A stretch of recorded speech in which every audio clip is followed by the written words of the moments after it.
Voici maintenant un dossier terrible sur lequel Alain Amar et son équipe travaillent depuis plusieurs semaines. Les accusations qui sont portées dans son enquête par une jeune femme mineure à l'époque des faits sont extrêmement graves.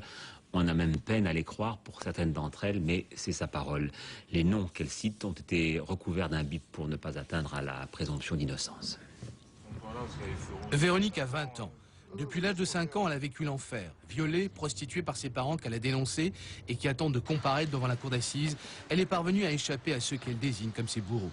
Son histoire n'est pas ordinaire et peut même paraître inventée. Toutefois, s'il est légitime de douter, ce que nous a dit et répété spontanément cette jeune femme a de quoi révolter. En particulier, lorsqu'elle affirme, malgré les menaces qui pèsent, dit-elle, sur elle, avoir fréquenté une secte satanique, les martinistes, avoir subi des tortures et torturé elle-même. On se fait battre, on se fait mettre des objets dans les orifices, on se fait... Il y a des fois des sacrifices d'enfants pour rendre grâce à Satan. Il y a beaucoup de choses comme ça. On tue un animal, on nous verse le sang sur la tête et le reste dans une coupole qu'on met sur l'autel. Donc en fait, vos parents, comme tous les parents de ces enfants dont vous nous parlez, vendaient leurs enfants. Exactement, puisque ça rapporte un certain pourcentage d'argent, puisqu'un enfant qui a moins de 8 ans vaut 22 000 francs. D'où viennent-ils ces enfants? Les enfants qui sont sacrifiés ne sont pas déclarés ou sont des enfants étrangers. Notamment quand j'étais sur Agen, c'était des enfants, c'était des petits Africains, ils étaient noirs. Sur Jalais, j'en ai vu aussi, sur Nanterre aussi, mais c'était des petits blancs, des Français, mais c'est des enfants nés de viol. Des enfants nés de viol? Oui, qui n'avaient pas été déclarés, des accouchements qui ont été faits chez les parents, dans des conditions abominables. Et donc, dans la mesure où ils n'étaient pas déclarés, ils étaient sacrifiés? Voilà. Non seulement vous faisiez partie donc de la secte, mais vous avez participé à ce rituel? Oui. En 94, j'ai dû sacrifier sous la menace d'une arme avec 2 de mes amis à Jalais un enfant. Et on a dû toutes les 3 l'assassiner, quoi. Sous la menace d'une arme, si on ne le faisait pas, on serait fait encore plus. Il l'aurait fait avec plus de violence et il nous aurait fait encore plus mal. Donc on était obligés de le faire, quoi. Et qui vous menaçait d'une arme? Celui qui dirige la gendarmerie. Et ces cadavres, qu'est-ce qu'ils en font après? Celui qui m'a le plus marqué, puisque c'est celui auquel j'ai participé. Ils l'ont emmené dans une cave qui était à Cholet, transporté dans un sac noir à poubelle noire avec une croix blanche renversée.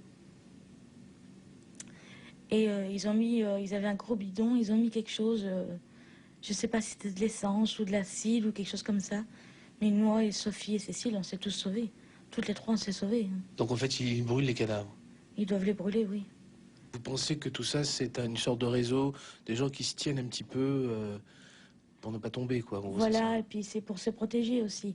Parce qu'étant donné quand même qu'il y a des hommes de loi qui sont dedans, c'est vrai que ça ferait quand même un drôle de tapage si on apprenait qu'il y avait des juges et tout ça qui faisaient partie de ces réseaux-là.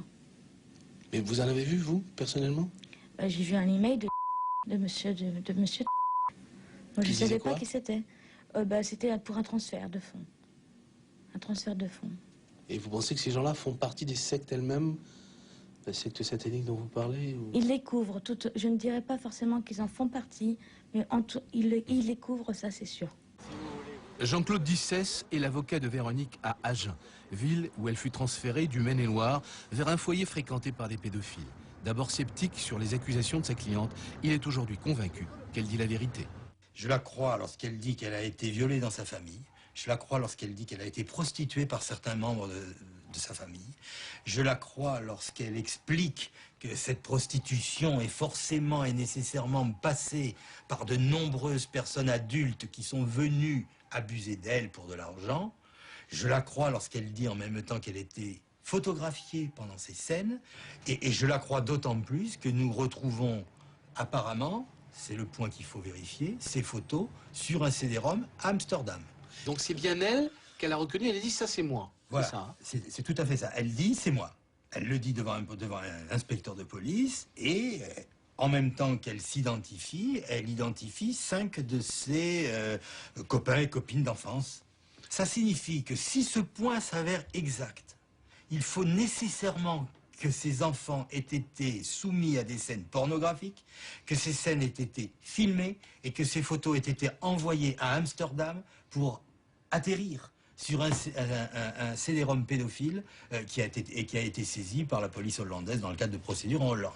Et donc ça nécessite forcément qu'il y ait une organisation qui prend des photos, qui les diffuse, et donc ça veut dire qu'il y a une organisation et qu'il y a un réseau. Véronique nous a conduits devant l'un des nombreux lieux où se passaient, selon elle, le 21 de chaque mois, des cérémonies sataniques. Alors c'est ici que je suis venue plusieurs fois. Notamment, je me rappelle bien d'une fois en 94, où je me suis retrouvée à un rituel satanique où il y a eu un meurtre d'enfant. Et donc on était monté au second. Voilà.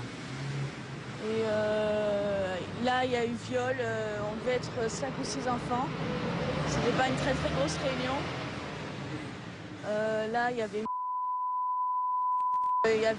beaucoup de gens, notamment des notables, mais que je ne connais pas forcément leur prénom.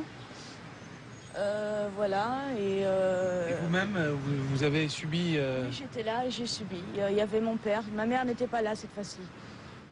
Son incroyable mémoire permet aussi à Véronique de se souvenir d'un coup de téléphone où elle entend parler de la petite Marion Wagon, disparue le 14 novembre 1996.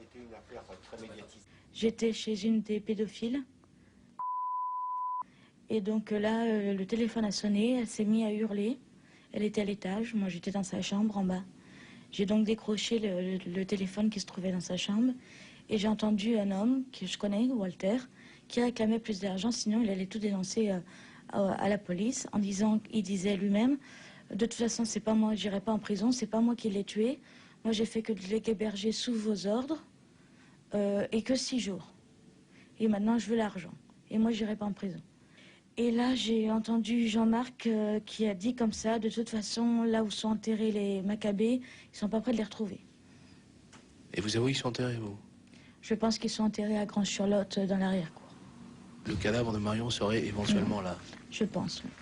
Des fouilles auraient été effectuées récemment, en vain. Véronique aurait-elle affabulé? En tout cas, sa déclaration laisse incrédule le père de la disparue.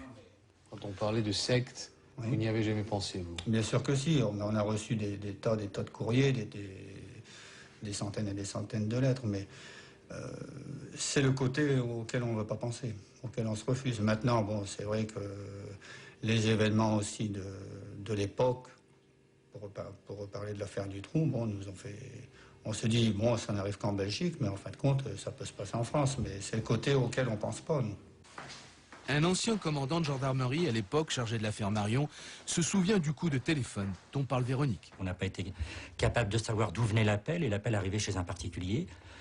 Nous n'avons pas été capables de remonter l'appel, donc on ne sait pas qui l'a passé. C'est vrai que j'ai entendu dire qu'il y avait une jeune fille qui avait fait des dépositions, mais je ne les connais pas parce que je ne suis plus actuellement dans la gendarmerie. Ce que je veux dire, c'est que je fais confiance à mes anciens collaborateurs pour vérifier toutes les pistes. Comment se fait-il que 5 enfants violés à Angers, on retrouve leurs photos à Amsterdam 10 ans après? Voilà la question. Et cette question-là, vous comprenez bien qu'elle est trop grave pour qu'on puisse s'amuser à ne pas la poser.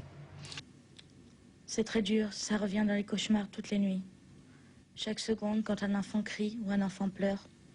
Mais dans la rue, à n'importe quel moment, quand on voit un enfant, on se dit bah, peut-être que maintenant il sera aussi grand que celui-là. Police et justice ont pris les déclarations de Véronique au sérieux et sa telle, elle est vérifiée, une par une, aussi invraisemblable qu'elles paraissent. De ces vérifications dépend peut-être l'éradication de certains réseaux pédophiles et criminels. Accusation gravissime, donc la gendarmerie et la justice s'emploient maintenant à vérifier.